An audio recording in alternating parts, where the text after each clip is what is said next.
Hello, my wonderful friends. I'm Coral. Welcome back to my channel. I'm here today with the books that I've acquired throughout November. Boy, November sure was a month. It was like the middle of the month and then all of a sudden now we have 2 days left. And where did it go? What happened? I have no idea. But I did buy some books, so I'm going to tell you about them. Let's see, the first two here I have are two Goosebumps books. I've been slowly building a collection. The first one is issue 5, The Curse of the Mummy's Tomb. I also got issue 28, which is The Cuckoo Clock of Doom. I really love this color. I love, oh my gosh, I love this cover. I love the colors. Oh boy, it's gonna be one of those days, huh?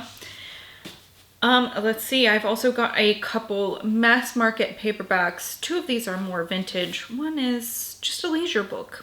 But first I have The Unholy Goddess by Baker Steen. This is a zebra book, if you can see the spine there.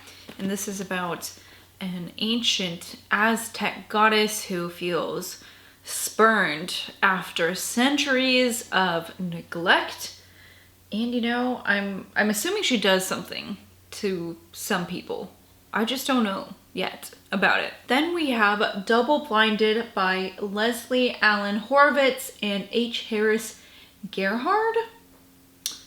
Oh, he is a medical doctor. That's interesting. So this is a quote-unquote medical thriller about people who start dying after having sex. So you know, I just don't know. I just don't know what to think about this. Then I also bought The Conqueror Worms by Brian Keene. I think that this is one of his most well-loved books. This is about, okay, so there is lots and lots of rain here in this story, and from the depths of the earth come these giant worms. And I'm assuming they like conquer the earth, right? They're called the Conqueror Worms. That's kind of hard to say. It's kind of a mouthful. Conqueror Worms. Okay, I also got a couple things at Barnes & Noble here. I picked up The Brightlands by John Fram. I don't really love the cover and like the color palette of this. For some reason, like I love teal and yellow, but I think it's really the font that I don't love. On this paperback edition of it, I much rather would have had a hardcover copy, but I saw it and, you know, I say it every time I do a book haul and I get stuff from Barnes & Noble, but I really try to buy anything that's been on my radar if I find it in the horror section at Barnes & Noble, because since they split that up from just like the general fiction where they had it before, it's gotten smaller and smaller in my Barnes & Noble. So I want to be like, hey, people are buying these things. Please keep this around. You know what I mean? So I bought it in a paperback, even though I don't love this. And I'm going to read the synopsis of this one since it's short. The town of Bentley holds two things dear: its football and its secrets. When star quarterback Dylan Whitley goes missing, fear grips the remote corner of Texas. Dylan's brother, Joel, a gay man with secrets of his own, is convinced there is more to the disappearance than meets the eye, as does Sheriff's Deputy Starsha Clark. But their search for answers will bring them to the dark truth behind an urban legend whispered about in the locker rooms and bleachers of this all-American town, the Brightlands. So what is the Brightlands? I need to know.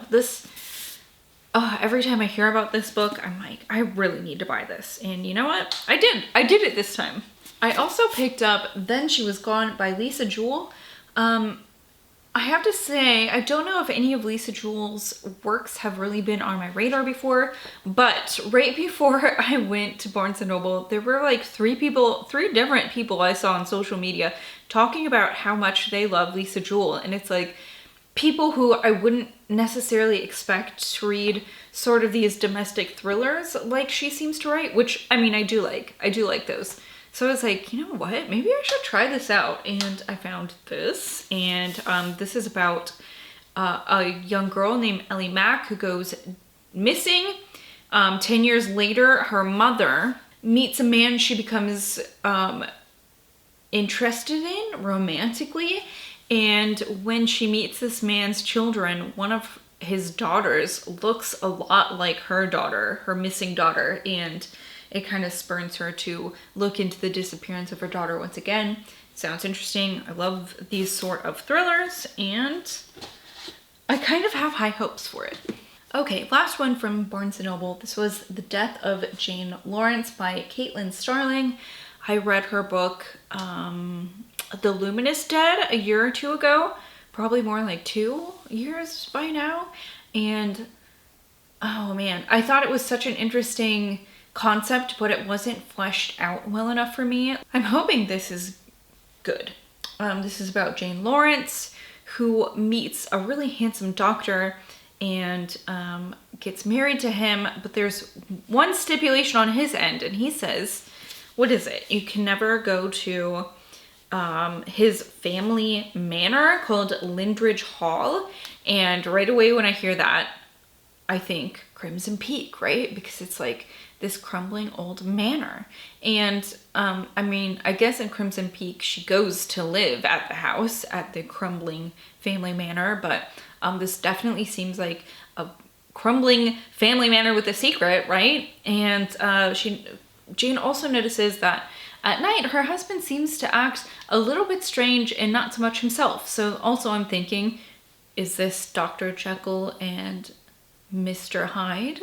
I don't know. We'll have to find out. It has so many interesting like maybe tropes in here that just sound great. And the more I look at this cover, the more I'm blown away by it. I don't know if you can give it a good look here, but she's, sewing through her hands. She's stitching these strings through her hands.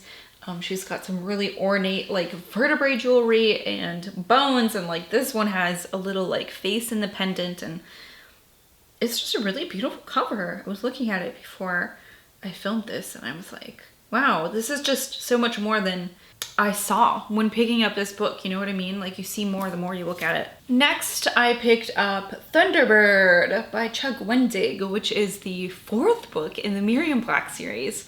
I'm trying to get to these sequels in the series that I'm reading before I forget and either abandon the series or have to read all the previous books over again. I'm doing pretty good this year with that. And so, I'm trying to stay focused on finishing the Miriam Black series. Miriam Black is a woman who, when she touches someone, she can see their death. And it really takes a toll on her, as you might imagine. Anyone she touches, it doesn't matter if it's a stranger or someone that she loves or someone she wants to get to know or someone she cares for. So she's troubled, and it's been a really good series so far. So I'm looking forward to getting to this one. I also picked up, this one's from Thrift Books. This was Leave the World Behind by Rumaan Alman. And I think this came out 2019. Oh no, 2020. And I think this came out just about when the pandemic hit. So it was kind of eerie because in this book, this family is vacationing. They're staying at kind of like an Airbnb type of deal where they're borrowing someone's house and they're having a really great time. But then all the electricity and I believe like the internet and the TV, there's just like a blackout. And then someone knocks on their door and there's a couple there and they say that they're neighbors, but how is this family to know? They don't live here. And the neighbors say, can we stay here? There's been a blackout. The TV and the internet are all down. And because this family doesn't have access to the TV and the internet, it's hard for them to know if they can trust these people. And it just, it sounds really interesting. It's a book that I've been hoping to come across like at Barnes & Noble or something, you know what I mean, when I go. And I, found it finally on Thrift Books. Okay, this next one here is a new release that I'm very excited about. This is Waif by Samantha Koilesnik, and I'm gonna read the synopsis of this to you as well. So, Angela has everything she thought she ever wanted: a successful husband, a lavish house, and a bottomless fortune. But the sight of a strange man in a grocery store one night reawakens her dormant sexuality, and soon Angela embarks on a dangerous descent into the world of underground pornography and back alley plastic surgery. As the stakes get higher, long-buried memories resurface, and Angela finds herself enamored with Rena, a fetish film performer. With some help from a queer gang called the Waifs, Angela is forced to make the decision between her unhappy upper-class life and the treacherous world of underground film. I really had no idea what this was about until today when I read the synopsis. I just bought it because I saw that Samantha Coy-Lesnick was coming out with another book, and I loved her debut, True Crime, so much. It was so excellent. And so it was like, oh, yoink, when I saw this, and here it is. And the synopsis makes me even more interested. Boy, I have a full month. I have a full month next month, but I really would love to fit this in because it sounds so good. And the cover, like, this cover is beautiful, but I don't feel like it really portrays what the back is telling me, which makes me very intrigued. Okay, next two books here are nonfiction. This is Girly Drinks, A World History of Women and Alcohol by Mallory O'Meara. And you know what? I do love a drink. And I love Mallory's podcast, Reading Glasses, that she does with Brea Grant. And I had seen that she signed some books at Skylight Books, which is a bookstore I do like to go to in LA. So I was like, you know what? I'm just going to buy it from Skylight. They'll ship it here. And I happened to get a signed copy. It didn't say that it was going to be signed, but like I, kind of hoped that it would be since I saw that she signed books there. And so yeah, I was really excited. This is The History of Women and Alcohol. And I'm really excited to start this probably in January, I think. Yeah, I mean, you can just tell the author when she talks about it, she's put so much work into it. And she created like a drink menu, like a special drink menu for drinks to go along with each chapter. And I feel like I definitely have to do that. It sounds like so much fun. The next one I bought is Level 4 Virus Hunters of the CDC by Joseph B. McCormick and Susan Fisher Hoke. And this is about these two doctors who have worked with the CDC on some of the most notorious viruses we know, such as Ebola, Lassa fever, Crimean Congo hemorrhagic fever, and AIDS. So this is about their, lives working in remote places and with dangerous viruses. And I thought it sounds very interesting. The last couple books I have are from subscription boxes. This one came from Fairy Loot. This was from October. It's called Once Upon a Broken Heart by Stephanie Garber. I read her book Caraval when it came out, and I liked the book, but not enough to continue with the series, I guess. But this one sounds interesting. This is, unlike some of the fantasy books I've read recently where the character is in a marriage they don't want to be in, or is like about to be married in an arranged marriage. This is about a young woman who learns that the love of her life is about to marry another person. And I don't know what the circumstances behind that are. If maybe the love of her life is in an arranged marriage, because otherwise this next part sounds kind of questionable, because she makes a deal with the Prince of Hearts to change things up. I don't know what the deal is, but she exchanges his help for 3 kisses given at the time and place of his choosing. So he is immortal. I don't know if he is like fae or what, but this sounds more interesting, I think, than her Caraval series, did to me. I know, lots of people really loved Caraval, but that wasn't quite my thing. But this one sounds like it might be. Okay, the next 3 books here were from Nightworms this month. Everyone Got Palmetto by Anya Alborn. I'm not going to go through the synopsises, but I will leave a link to that video if you're more interested. Then we also got A Cold Place for Dying by Christopher Triana, which sounds so interesting.